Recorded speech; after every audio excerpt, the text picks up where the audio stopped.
Quelle place occupe la mode dans l'œuvre de SCH? SCH, tout le monde le reconnaît par son look signature, hein, comme ça. Et pourtant, au début, il ressemblait à ça. Et oui, l'évolution, elle est juste zinzine. On n'a jamais connu ça, hein, parce que SCH est un rappeur qui utilise la mode autant dans ses sons que dans ses apparitions publiques pour créer un événement, pour construire son style musical aussi, et construire son personnage, ou plutôt ses personnages, parce qu'il en a toute une ribambelle, et j'avais envie de vous en parler aujourd'hui. Je trouve que SCH, déjà j'aime beaucoup sa musique, j'aime beaucoup son parcours, mais en plus c'est une figure réellement inspirante parce que quelque part iconoclaste. Et du coup, comme d'habitude, vous me connaissez, je vous ai fait un petit plan en 3 parties. Premièrement, prouver SCH le capitaliste. J'en dis pas plus. Deuxièmement, raconter SCH le narrateur. Et troisièmement, dénoncer SCH le dandy. Voilà pour ce plan très cryptique. En tous les cas, je vous mets tout dans barre d'infos. Installez-vous confortablement. C'est parti.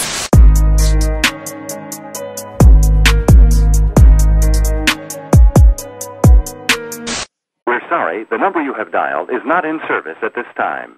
Pourquoi est-ce que j'ai intitulé cette première partie Prouver SCH le capitaliste? Parce que ça correspond à la première grille de lecture, l'axe d'analyse le plus simpliste, mais qui n'est pas inintéressant non plus. C'est-à-dire que bien souvent, quand on lit des articles ou qu'on regarde des vidéos, et Dieu sait que j'en ai regardé pour préparer celle-ci, on a toujours tendance à aborder les liens entre rap et mode comme étant en fait une envie de prouver. Les rappeurs auraient envie de montrer qu'ils ont réussi, qu'ils ont monté l'ascenseur social, et du coup c'est pour ça qu'ils portent du Versace, du Prada, etc. C'est pas une piste de lecture inintéressante parce qu'elle est importante et on va en parler, mais c'est quand même symptomatique d'une incompréhension selon moi. Et cette première grille de lecture, eh ben, c'est un certain journaliste qui s'appelle Julien Baldassara qui a tout bonnement décidé de s'y arrêter, de ne pas creuser plus loin, de ne pas faire son travail, autrement dit, pour son article qui s'intitule, attention aux oreilles, les rappeurs, ces petits soldats du capitalisme. Et dans cette première partie, j'ai un peu envie de débunker cette question-là. Dans son article, Julien Baldassara écrit, je cite, « Et à mesure que le nombre d'artistes augmente, leurs textes s'uniformisent autour d'un dénominateur commun de plus en plus étroit, l'argent. Et plus largement, la mise en scène des valeurs et des pratiques capitalistes les plus violentes. » En fait, ça me fait tellement souffler comme grille de lecture parce que c'est tellement simpliste et énervant. D'ailleurs, fou rire, enfin, ce journaliste cite quelques exceptions dans le rap FR qui ne seraient pas des vendus du capitalisme, des bigots du capitalisme, et qui auraient toujours des punchlines engagées.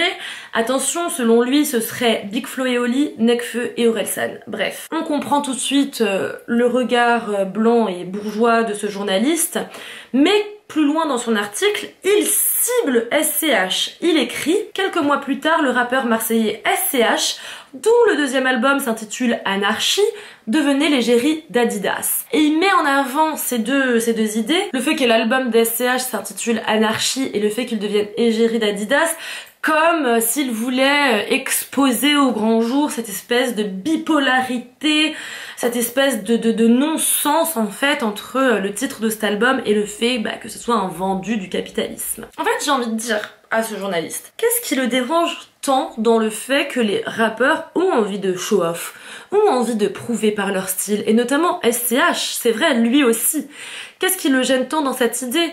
J'ai regardé un documentaire Arte sur le lien entre la mode et le rap, je vous mets tout en barre d'infos évidemment, dans lequel j'ai découvert une rappeuse allemande qui s'appelle Ibo, que je connaissais pas du tout mais qui a l'air méga stylée, et dans lequel elle parle hyper bien justement de ce lien aux vêtements, de ce lien aux marques. La frime fait partie de la culture hip-hop. On aime bien parler de ce qu'on possède et citer certaines marques pour se la jouer. Et en disant ça, elle s'appuie elle-même sur un son de Jay-Z qui s'appelle 99 Problems, dans lequel il écrit lui-même « Si t'as grandi avec des trous dans ton froc, tu célébreras la minute où tu gagnes du fric ». Et Ibo poursuit en résumant hyper bien la chose que le journaliste dans son article pourri n'a pas du tout capté. Elle dit « Le rap ne célèbre pas la richesse, mais la réussite des pauvres. Il ne faut pas l'oublier. C'est bien là toute la différence. » Et c'est de ça qu'il s'agit quand SCH écrit dans son morceau Fournaise. J'emmène maman faire les boutiques, c'est ma meilleure amie, c'est mon public. C'est exactement de ça qu'il s'agit, c'est une revendication, c'est une revanche quelque part à prendre. Évidemment, la question de si c'est capitaliste ou pas, on peut se la poser. Et dans ce même documentaire Arte d'ailleurs, on apprend que dans Bodak Yellow, une chanson de Cardi B, elle parle de ses loups-boutins et que juste après que le son soit sorti, il y a eu une hausse de 217% de recherche sur le site Louboutin. Alors évidemment que quand un rappeur ou une rappeuse rappe sur une marque, la valeur de cette marque augmente. Évidemment que ça, c'est le jeu. Mais c'est le level 0 de la compréhension de ce que représente la mode pour les rappeurs, et notamment pour SCH. SCH, dans son son Facile, qui est extrait de son premier opus JVL-IVS sorti en 2018, dans le refrain, il scande 8 noms de maisons de prêt-à-porter, de marques, en boucle, en boucle, en boucle, comme ça. Givenchy, Margiela, Saint Laurent, Gabbana, Gucci, Versace, Right Ray, Prada. Et ça fait écho à quelque chose dont notre bon vieux Baldassarea écrit dans son article. Il écrit « Côté parole, les stars enchaînent les références aux marques, si bien que les 16 mesures de nombreux rappeurs français ressemblent à des catalogues de produits de luxe et leurs clips à des téléachats. » Bon, on a compris que Baldassarea c'était un boomer qui puait le seum, mais surtout Baldassarea il est passé complètement à côté de la dimension narrative qu'a la mode pour SCH et de l'histoire que raconte son album. Ce qu'il faut savoir, c'est que SCH, quand il sort JVL-IVS, il est en train de se transformer. Il sort d'une première ère, l'ère A7 Anarchie Deo Favente qu'il a fait connaître, dans lequel il a fixé un look bien à lui. Un look plutôt de gothique ou de rocker que de rappeur. Je fais les boutiques, je prends que du noir comme un gothique, hey. Où il porte des cheveux longs tirés en arrière avec un plaquage lustré, il porte des lunettes fumées, des skinny bien près du corps et surtout un perfecto en cuir. Et lui-même le dit, il l'a dit en interview bien après un défilé Jacquemus, il a dit « J'ai toujours porté attention à la mode. Dans le clip de la mallette en 2015, on me voit d'ailleurs avec des jeans serrés et un look qui tranchait déjà avec le reste du paysage rap. C'est vrai, il a un look de dandy urbain hyper pointu, c'est son ADN et c'est hyper différent de ce que font, du moins à l'époque, les rappeurs. » J'ai écouté d'ailleurs un super podcast, enfin 2 super podcasts sur France Culture sur SCH, et dans l'un des 2, le journaliste écrit SCH, c'est de ce point de vue l'inverse de son confrère Jul qui table sur l'authenticité du gars des quartiers marseillais. SCH, c'est une construction sophistiquée qui puise dans des références multiples et pointues et que les albums contribuent à ériger en homme de goût et en esthète. Et c'est exactement ça que contribue à faire son style. Il a tout misé sur ce look dramatique, très androgyne aussi, hein. Et d'ailleurs, quand il commence à avoir du succès, il va se tourner vers des marques de plus en plus pointues, de plus en plus méconnues du grand public, notamment Haider Ackermann. Il y a ce shooting en 2018 pour lequel il porte un ensemble, un tailleur Haider Ackermann, et je trouve ça assez fou et ça en dit long sur sa vision de la mode et sa vision du rap et comment est-ce que les deux font partie d'une globalité en fait. Ackermann, c'est donc un styliste très méconnu du grand public qui est assez intello, assez sombre, assez torturé, assez anachronique aussi. Il a une esthétique très décadente et très très très androgyne, si ce n'est gender neutral en fait. Il habille Timothée Chalamet, il habille Tilda Swinton, ce sont ses 2 égéries les plus connues notamment.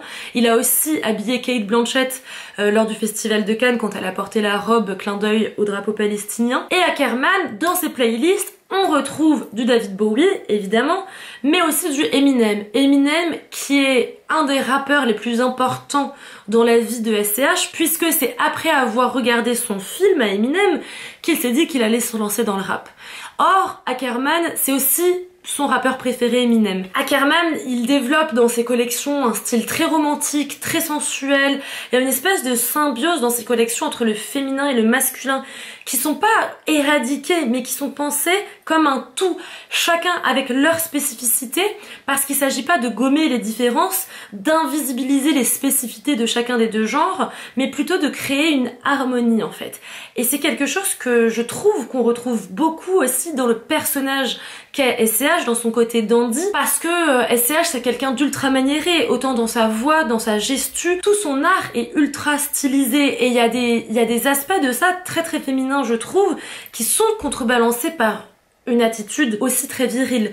Donc il est tout le temps en train de souffler le chaud et le froid de ces deux pôles en fait, de ces deux genres, ce qui recoupe beaucoup l'entreprise d'Haider Ackermann en mode. Or, en 2018, quand JVLIVS sort, on constate que SCH est en train de changer de style. C'est un relooking, un énième relooking. En fait, il est en train de devenir quelqu'un d'autre. Il est encore en train d'entamer une métamorphose et pour ça, il mue. Il y a plus de couleurs, plus de motifs, plus de bijoux, il a des nouvelles références. Et notamment le personnage de mafieux. Et donc, quand SCH scande ces 8 noms de marques dans le refrain de Facile dont je parlais tout à l'heure, c'est pas seulement pour prouver, c'est pas seulement pour faire téléachat comme l'autre Trouduc est en train de dire non, c'est pour planter un décor parce que tout à coup, avec sa manière très stylisée de poser sur une prod, SCH avec Versace, Margiela, ces maisons qui ont des sonorités presque abstraites, il plante son décor. C'est comme si ces maisons, elles deviennent tout à coup en fait des noms de gangs, des noms de familles napolitaines.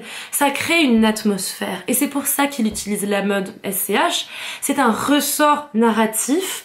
La mode sert à faire surgir des images, à planter un décor, à aller chercher dans l'imaginaire, en fait à donner une 4e dimension à sa musique quelque part. Et c'est vraiment à partir de la trilogie de Julius qu'on le ressent je trouve, parce que c'est une trilogie intrinsèquement cinématographique avec des intermèdes parlés, avec cette voix rauque un peu à la Lino Ventura. Et comme le dit ce journaliste de France Culture dans ce podcast que je vous recommande vivement d'écouter, la matière de SCH c'est le récit, et moi j'ajouterais même que c'est la métamorphose dans le récit. Comment est-ce que l'individu se transforme, comment est-ce qu'il parvient à toujours devenir autre en restant lui-même. Ce sont des thématiques qui traversent tous les albums de SCH. Et pour aborder ces métamorphoses, SCH, il utilise évidemment les topoïs du rap, c'est-à-dire l'argent, les voitures, les prostituées, la drogue, les traîtres, etc.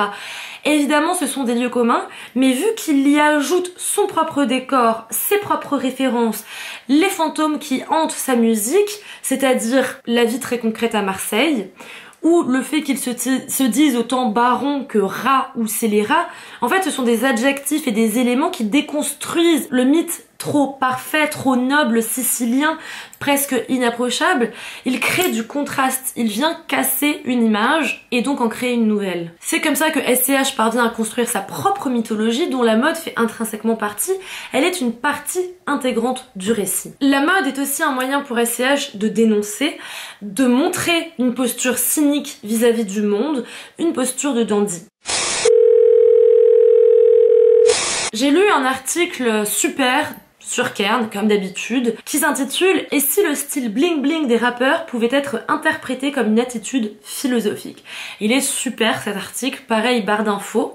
Et dans cet article, le philosophe dresse un parallèle entre les cyniques et les rappeurs, en disant que autant les cyniques que les rappeurs utilisent la forme pour servir le fond, pour montrer un fond en fait. Le vêtement chez SCH n'a pas seulement vocation d'illustration, illustrer les grands thèmes, les grands motifs qui parcourent l'œuvre de SCH, les serpents, les flammes, les motos, etc. Non, les vêtements activent un autre sens. Les vêtements sont détenteurs d'une vérité qui leur est propre. Ils sont garants d'un message qui ne peut être délivré qu'à travers eux. SCH sans flow n'est pas SCH. Et quel est justement ce message que ses vêtements et son style nous indiquent? Eh bien c'est justement une posture cynique, une posture ironique, avec cette ostentation, ce goût de l'opulence, les signes extérieurs de la richesse. Ça vient nous raconter quelque chose, une volonté de déranger, une volonté de taper à l'œil. Et ça, le philosophe dans l'article le dit, il écrit « Le bling-bling des rappeurs se veut délibérément vulgaire. Lorsque chacun s'efforce de dissimuler sa fortune, de préférence dans des paradis fiscaux, et que les milliardaires affichent une tempérance de bon ton pour mieux masquer leur avidité de requin, exhiber toute l'arrogante vulgarité de sa richesse peut être considéré comme un geste philosophique. Exhiber toute l'arrogante vulgarité de sa richesse, c'est un geste philosophique et SCH is a master genius à ce jeu. Comment ça se traduit très pragmatiquement dans son style? C'est dans la manière qu'il a d'associer les marques. Comme par exemple dans le clip Au Standing où il a des mocassins Prada et une chemise Gucci, ou encore dans le clip RAC où il porte genre 7 outfits différents. D'ailleurs, ce clip signe le début de sa collaboration avec la styliste Axel Gomila, ou par exemple dans son Vélodrome l'année dernière. Ce qui est dingue, c'est que SCH il a changé genre 6 ou 7 fois de tenue à son Vélodrome, un peu comme une pop star le fait. Comme une Taylor Swift ou une Dua Lipa ou une Beyoncé peut le faire. C'est quand même le premier rappeur à pousser le délire fashion aussi loin. Et en fait, dans cette manière que SCH par exemple peut avoir d'associer les marques, différentes marques, etc., on peut aussi y voir une volonté de ne pas opter pour le bon goût bourgeois en fait. C'est une volonté de créer une esthétique différente avec des éléments très kitsch. Il y a un look du Vélodrome que j'adore où il porte cette énorme ceinture hyper kitsch, hyper brillante, serpent, un motif qui est là depuis le tout début de ses premiers clips, et cette veste en vinyle Courage, c'est incroyable cette association, c'est du jamais vu franchement. Et en fait ce qu'il arrive à faire avec ces associations là, c'est de détourner les usages de ces marques qui se portent garantes d'un certain bon goût bourgeois aussi. Et ça c'est très fort, ça c'est politique quelque part. C'est une esthétique qui est le fruit de plein de métissages en fait. Il porte du tailoring avec du streetwear, il intègre avec Autobahn tout un univers autour de la moto, qu'il revisite dans un délire futuriste, minimaliste, japonisant aussi, notamment dans tous ses outfits de la dernière saison de Nouvelle École qui vient de sortir. On voit qu'il y a un style très graphique, très minimaliste, très épuré, très sophistiqué. C'est la nouvelle ère de SCH et tous ces contrastes sont porteurs d'un sens du contemporain en fait. C'est pour ça qu'il est hyper parlant. Il y a notamment cette chanson dans Autobahn qui est intitulée Vivienne Westwood, dans lequel, dans le refrain, SCH dit Gros moteur allemand, Vivienne Westwood. C'est ça la mythologie qu'il est parvenu à créer, faire coexister des mondes qui n'ont rien en commun et les lier avec une aisance naturelle, comme si oui, gros moteur allemand, Vivienne Westwood, bah évidemment c'est, je veux dire, c'est logique quoi. Ce qui est très intéressant, c'est que plus que simplement une esthétique, SCH pour lui la mode c'est une éthique de l'existence. C'est une manière de voir le monde, un rapport à autrui presque. Et c'est en ce sens que c'est un véritable dandy. Le dandy, au sens philosophique du terme, comme ont pu le définir Baudelaire, Camus, mais aussi Oscar Wilde par exemple, le dandy c'est un être qui se tient à distance des choses, un être apathique, qui se met à distance de toute chose qui pourrait éventuellement lui procurer du plaisir, parce qu'il anticipe toujours la déception de ses plaisirs, que pourraient lui apporter ses plaisirs. C'est exactement la stature de SCH. SCH c'est un mélancolique qui a le smile certes, mais qui écrit quand même dans son morceau Cervelle en 2019 « J'aurais déjà arrêté le rap si ça allait mieux ». Il n'a toujours pas arrêté. Bon, j'espère qu'il va quand même bien. Mais évidemment, comme tous les avant-gardistes, SCH est seul. Le dandy, c'est un solitaire qui refuse de se soumettre à la morale de son temps. Et comment est-ce qu'il refuse ça? En s'esthétisant, en suresthétisant sa personne. Ça lui permet aussi de marquer socialement sa supériorité. En fait, au travers de son apparence, le dandy souhaite prouver sa supériorité aristocratique parce que le dandy, c'est un dominant. La frivolité représente pour le dandy une issue de secours, une voie de sortie. Et d'ailleurs, la plus belle qu'il soit, puisque c'est celle qui est réfutée par les intellectuels, par les journalistes qui ont le seum comme l'autre, etc. Mais il faut pas oublier que chez tout dandy, il existe et il subsiste cette entreprise quand même assez radicale, ce geste politique en fait, celui d'une révolte politique, sociale, véhiculée par le biais d'une ascèse esthétique. C'est avec cette ascèse esthétique, ce monde, cet univers que SCH a érigé, qu'il parvient à délivrer une critique sociale. Et Camus l'écrit dans son chapitre La révolte des dandys, dans son bouquin L'homme révolté que je vous conseille. La citation est un peu longue, mais franchement, j'ai envie de vous la dire dans son entièreté, parce qu'elle est trop belle. Le dandy crée sa propre unité par des moyens esthétiques. Mais c'était une esthétique de la singularité et de la négation. Vivre et mourir devant un miroir, telle était, selon Baudelaire, la devise du dandy. Le dandy est par fonction un oppositionnel. Il ne se maintient que dans le défi. Le dandy se rassemble, se forge une unité par la force même du refus. Dissipé en tant que personne privée de règles, il sera cohérent en tant que personnage. Mais un personnage suppose un public. Le dandy ne peut se poser qu'en s'opposant. Il ne peut s'assurer de son existence qu'en la retrouvant devant le visage des autres. Les autres sont le miroir. Toujours en rupture, en marge, il force les autres à le créer lui-même en niant leur valeur. Il joue sa vie faute de pouvoir la vivre, il la joue jusqu'à la mort, sauf aux instants où il est seul et sans miroir. Être seul pour le dandy revient à n'être rien. Je trouve que cette citation clôt parfaitement ce dernier chapitre de cette vidéo.